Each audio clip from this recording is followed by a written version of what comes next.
Gestan, c'est le leader français de la logistique fluviale. C'est une entreprise qui est présente partout en Europe et qui est présent sur le transport fluvial à haute valeur ajoutée et des segments de transport maritime qui sont assez atypiques et là aussi à haute valeur ajoutée, transport d'éléments de la fusée Ariane, des sous-marins nucléaires français, etc.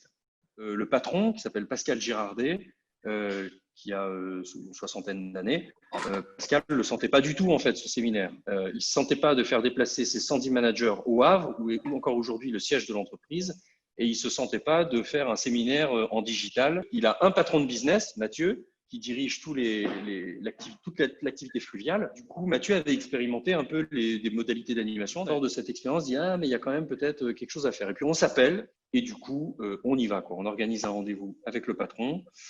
Alors, il dit, bon, au début, il dit 1 heure, d'accord, 2 heures. Bon, puis finalement, on a fait un séminaire d'1 journée. Donc, on a gardé en ligne 110 personnes pendant une journée entière. Donc, un temps pour se poser sur la crise et un temps pour approfondir telle ou telle question qui, du coup, sur le sujet du management des équipes, se posait pour les participants. L'après-midi était un peu plus court. Il y avait 2 grandes parties, un temps d'entretien avec le président de l'entreprise, donc sous forme de questions-réponses, en fait.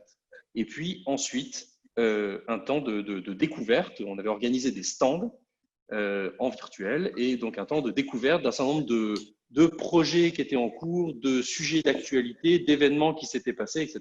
On avait mis en place à peu près 12 stands. Le premier temps, ce qu'on a fait en fait, c'est organiser un World Café. Alors le World Café, si vous connaissez le principe, l'idée c'est d'avoir une conversation en petits groupes, en changeant à chaque fois de petits groupes et avec un questionnement progressif qui fait qu'il y a une logique entre ces différentes conversations. Avant qu'ils ne partent en pause, on leur a dit envoyez-nous un peu les questions sur lesquelles vous souhaiteriez approfondir. Et de façon à pouvoir faire dans la deuxième partie de la matinée ce qu'on appelle un forum ouvert. Un forum ouvert, c'est très simple. L'idée est que les gens proposent des thèmes. D'accord ? J'aimerais bien qu'on travaille sur tel sujet. Et puis, voilà, le forum est ouvert, le stand est ouvert, et donc je peux décider, moi, participant, de rejoindre ce stand. Quand ils sont revenus, boum, ils se sont retrouvés face à ça, en fait. Donc, ils avaient, vous voyez, 20 thèmes.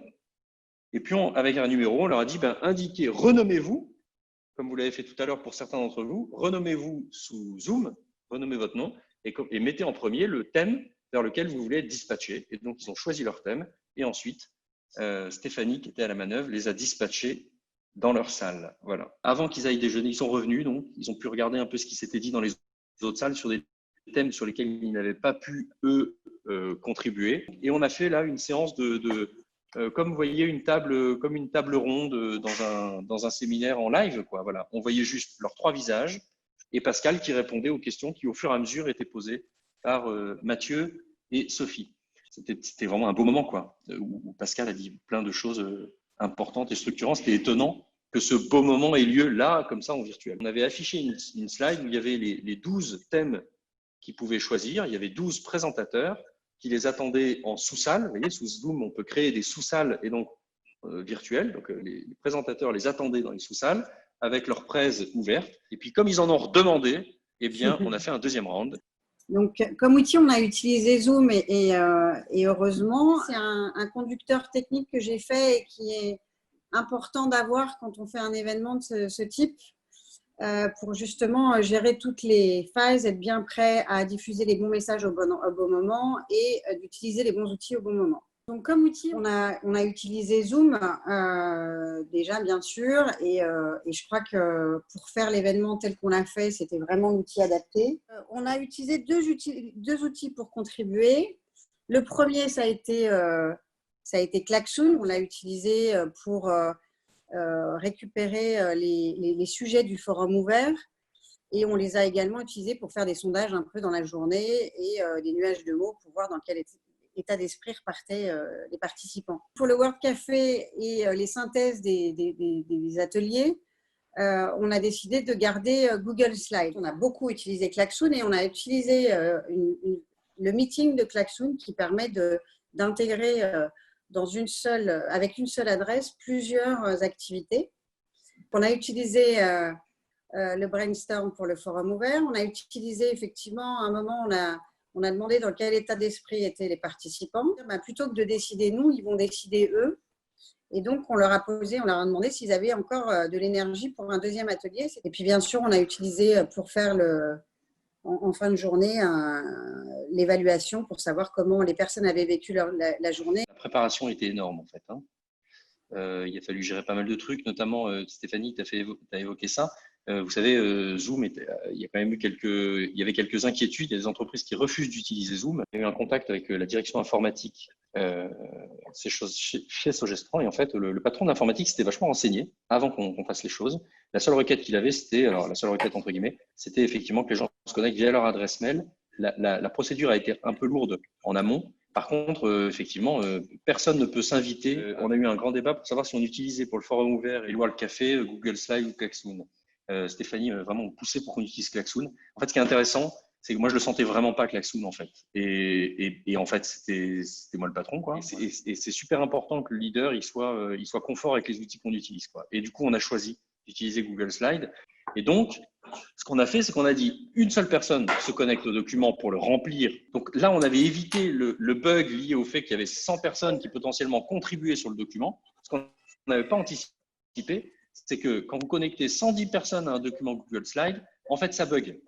Même si les gens ne contribuent pas. Ils ont vachement de mal. Et puis après, ils ont des connexions Internet qui sont plus ou moins bonnes. Ils ont Zoom qui prend de la bande passante. Ils ont la connexion au Google Slide qui peut être problématique, etc. C'est un problème qu'on n'a pas du tout avec Klaxoon. Alors, ce qu'on a fait, c'est très simple. On a juste fait un export. Vous pouvez faire un export immédiat d'un document Google Slide sous PowerPoint ou sous PDF. Et donc, on l'a exporté et partagé via Converser sur Zoom. Et du coup, le truc a bien fonctionné. On a effectivement eu des gens qui, pas de façon intentionnelle, mais avaient écrit dans la mauvaise salle, etc. Bon, il y a une façon assez simple de contourner le problème, c'est de garder dans le document un slide vierge à la fin. Et les gens peuvent… si la salle 6 s'est fait shooter son slide, elle peut toujours aller le rechercher. Là, honnêtement, ça n'a pas posé tellement de problèmes et ça s'est géré assez bien. Le plus gros problème qu'on a eu, c'est sur l'affectation en salle. En fait, on a eu un bug le matin. On a mis 12 minutes à peu près pour dispatcher les gens. L'erreur qu'on a fait le matin, c'est qu'on a multiplié les difficultés. On n'avait pas 100 participants, mais 110. On avait 20 ateliers différents. Donc, il fallait affecter 110 participants dans 20 ateliers différents. Et en plus, et c'est moi qui avais poussé à ça, et c'était une connerie, on avait mis une jauge à 4. Nous, on l'a mal vécu. Le client, je crois, enfin Mathieu pourra nous dire, mais je crois qu'au fond, on s'est mis la pression là-dessus. Ça n'avait pas été un drame. On a entamé le dispatching alors que tout le monde ne s'était pas nommé. Et du coup, ça a généré un bazar pas possible. La troisième leçon, peut-être sur le truc, c'est qu'en fait, au maximum, on peut jouer avec les pauses c'est ce qu'on a fait l'après-midi. On a dit, choisissez votre atelier, renommez-vous, et on vous envoie en pause. Et pendant la pause, on les a affectés. On a créé les salles. Et du coup, quand ils sont revenus, ils ont été automatiquement envoyés en salle. Au fond, il y a quand même un sujet, c'est de veiller dans une journée comme ça à équilibrer l'affectation automatique et l'affectation manuelle. À la fin de la journée, il y a un truc qui était vraiment bien, je trouve, dans le mot de conclusion de Pascal, c'est quand il m'a dit, il me connaît bien, je crois maintenant.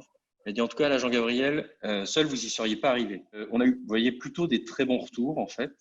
Pour les retours, pour la partie négative, les gens qui ont pu dire 3 étoiles, en fait, le truc qui est le plus ressorti, c'est la frustration sur le temps. Je préfère que les gens soient frustrés plutôt que lassés. C'est beaucoup de gens qui ont dit que cette journée leur avait donné de l'énergie. Vous voyez, je termine par ce commentaire, la boost, plus 1000%. On a eu beaucoup de retours comme ça. Et ça, c'était une vraie surprise, en fait. Nous, nos équipes, elles ont beaucoup bossé. On a fait à peine moins 10% de chiffre d'affaires sur la période du Covid. Mais par contre, on a les mecs, on les a mis à 140%, quoi. Donc, ils étaient dans le rouge. Et je disais, faut qu'on trouve un truc faut pas qu'on fasse de l'information descendante. Il faut qu'on trouve un truc où les gens, ils se rencontrent, ils se reparlent, ils se posent, on les fasse atterrir. J'ai les coups de téléphone que j'ai eu après des équipes, même dans mes équipes, en me disant je suis parti, j'étais à moins 30, vous m'avez mis à plus 100. Sur les 100 cadres, on a plutôt un niveau un peu moyen en informatique et ça s'est globalement très, très bien passé, quoi. C'est pas un sujet d'après, quoi. Voilà, c'est pas été un sujet. On parle d'énergie, nous, après. On parle d'un moment passé. Les gens, ils repartent pas avec une charge. Ils ont vidé un peu leur sac. Ils ont croisé des gens. Ils ont discuté avec des gens. Ils ont discuté du moment qui était dur. Ils ont vu le patron qui a réaffirmé la direction dans laquelle on devait aller. Je pense que c'est bien que le moment, il se passe. Et puis, voilà, il s'est passé. Et puis, il y a des trucs qu'on n'a pas vus à côté, mais on ne peut pas se découper quand il y a plusieurs soirées de bien aussi, quoi. Mais en effet, les gens auraient aimé faire un troisième, peut-être un quatrième. On avait un bon rythme là. 7 minutes, c'était vraiment assez bien.